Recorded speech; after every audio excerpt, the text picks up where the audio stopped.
Foolish recruits tried to punch her at the gate unaware she's the base general, written in a dramatic, emotional storytelling style typical of these military moral lesson videos, with narration cues, pauses for emphasis, and built-in dramatic tension to fill the time through detailed scene descriptions, character backstories, internal thoughts, consequences, and redemption arcs. The early morning sun hung low over Fort Harlan military base, casting long golden shadows across the concrete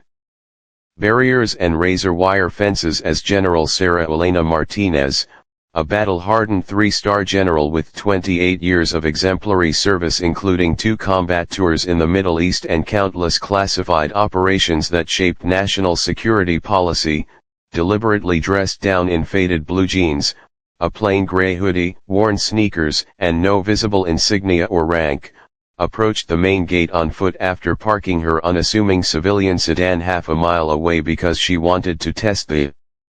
new recruits' discipline, awareness, and respect for protocol without the crutch of her stars preceding her, her salt and pepper hair pulled back in a simple ponytail, her posture straight yet relaxed like any ordinary visitor, carrying only a small canvas bag that held nothing more threatening than a water bottle, a notebook, and her official ID card tucked discreetly inside. She had risen through the ranks from a shy private first class who once doubted her own strength to the commanding officer of this sprawling installation that housed over 8,000 personnel, training the next generation while quietly mentoring women in uniform who faced the same subtle biases she had overcome. And today she chose anonymity to observe how the fresh batch of recruits barely 2 weeks out of basic training handled an unidentified civilian at their post, because she knew discipline wasn't just about saluting brass but about treating every person with dignity until proven otherwise. As she neared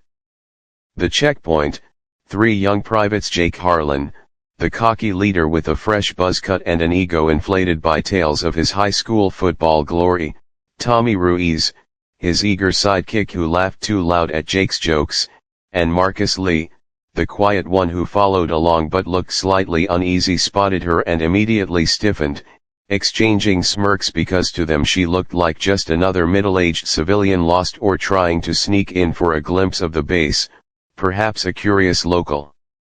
or a family member ignoring visiting hours. "Hey lady, this ain't a tourist spot, turn around before you get yourself in trouble," Jake barked with exaggerated authority, stepping forward to block her path while Tommy crossed his arms and Marcus shifted uncomfortably but said nothing. Sarah stopped calmly, her voice steady and measured as she replied, "I'm here on official business, soldiers please step aside," but Jake laughed derisively. "Official you with that outfit? Nah, you're not getting past without ID, and even then, probably not. Rules are rules, Grandma," the word grandma dripping with mockery as Tommy snickered and Marcus glanced away. She reached slowly into her bag for her ID, but Jake, emboldened by his buddy's encouragement and the rush of power that comes with holding a rifle at a gate, stepped closer, invading her space aggressively, "Hands where I can see 'em, no sudden moves,"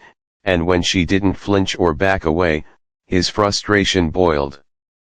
over into foolish bravado, shoving her shoulder hard enough to make her stumble back a step, then raising his fist as if to follow through with a punch, snarling, "You think you can just walk in here? Think again." While Tommy egged him on with "Get her outta here." And Marcus finally muttered a weak Jake, "Maybe we should," but it was too late. In that split second, Sarah's training kicked in, not the flashy movie kind, but the precise, controlled efficiency of someone who had disarmed far deadlier threats in war zones. She sidestepped the clumsy swing effortlessly, grabbed his extended arm in a vice-like grip, twisted it behind his back in a textbook restrained hold that dropped him to his knees with a yelp of pain and surprise, her voice low and ice-cold. "Now," as she said, "stand down, Private, that's an order," but Jake, humiliated and furious, struggled and shouted for help, drawing the attention of a passing sergeant who rushed over just as Sarah released him and stepped back, hands raised to show she meant no further harm. The sergeant, recognizing her face instantly even in civilian clothes, froze, eyes wide, then snapped to attention and saluted sharply, "General Martinez, ma'am. Apologies, this is unacceptable." Which caused the three recruits to go pale as the realization hit them like a freight train. Jake's mouth opened and closed soundlessly, Tommy's smirk vanished into sheer terror, and Marcus looked like he might be sick. Sarah retrieved her ID card, held it up calmly so they could see the photo, the stars, the name that commanded this entire base, and said quietly but with steel underneath, "You didn't need to see the card to know respect is required at this gate. Every person approaching deserves it until proven otherwise. You just attempted to assault your commanding general, soldiers, and that mistake will follow you unless you learn from it today." The base quickly buzzed as word spread, more officers arrived, and what could have been a career-ending scandal for the recruits became instead a powerful teaching moment orchestrated by Sarah herself. She didn't press charges or demand immediate expulsion. Instead, she ordered them into an immediate remedial training program under her personal oversight, forcing them to study military history, ethics, de-escalation techniques, and the stories of women who had broken barriers in the armed forces, including her own journey from doubt to command. Over the following weeks, Jake, Tommy, and Marcus were assigned extra duties guarding the gate at dawn with no backup, cleaning latrines while reciting the code of conduct, attending mandatory sensitivity and leadership classes where Sarah occasionally appeared unannounced to share lessons from her deployments, turning their humiliation into humility. Jake, once the loudest, became quieter, more thoughtful, eventually apologizing directly to her in a private meeting with tears in his eyes. Admitting he had judged her by appearance and let ego override duty, Tommy confessed he followed Jake out of peer pressure and vowed to stand up next time something felt wrong. Marcus, the quiet one, emerged as the most changed, earning praise for his growing integrity and even recommending policy tweaks to gate procedures. Months later, during a full base inspection, Sarah promoted the reform trio to lead training groups for new arrivals, using their story as a cautionary tale whispered among recruits,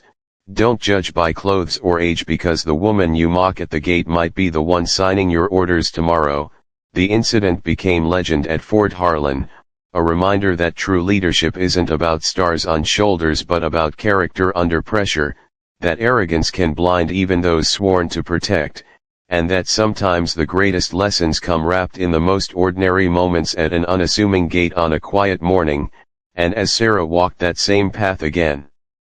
weeks later, now in full uniform, the recruits snapped crisp salutes not out of fear, but out of genuine respect earned the hard way, proving that even foolish mistakes, when met with wisdom instead of wrath, can forge better soldiers and stronger units in the end. A story of redemption, humility, and the quiet power of a general who chose to teach rather than punish. Picking up right after the redemption arc where the recruits have begun their transformation under General Sarah Elena Martinez's guidance,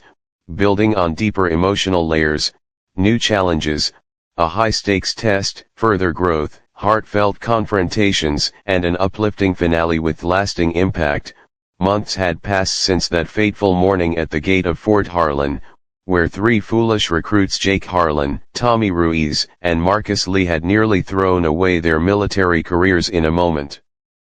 of arrogant blindness by attempting to assault the woman they mocked as a lost civilian, only to discover she was their three-star commanding general, General Sarah Elena Martinez, whose quiet restraint and decision to teach rather than destroy had set them on a grueling path of remedial discipline that included endless gate duty at the coldest hours, scrubbing barracks while reciting the Uniform Code of Military Justice verbatim, mandatory ethics seminars where they dissected real-world cases of abuse of power and bias, and personal mentorship sessions with Sarah herself during which she shared raw, unfiltered stories from her deployments, nights in the desert under enemy fire, decisions that saved lives but haunted her sleep,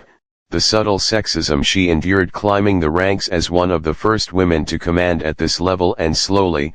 painfully, the trio began to change from within. Jake, once the loudmouth bully fueled by insecurity masked as bravado, started journaling his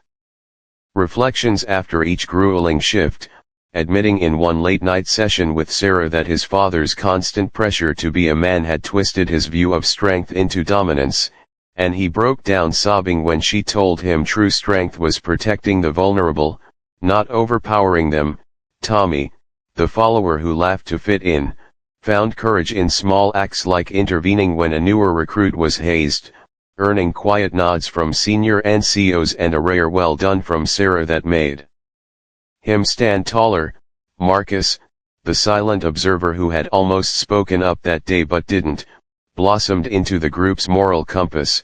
proposing improvements to gate protocols that included mandatory de-escalation refreshers and civilian interaction.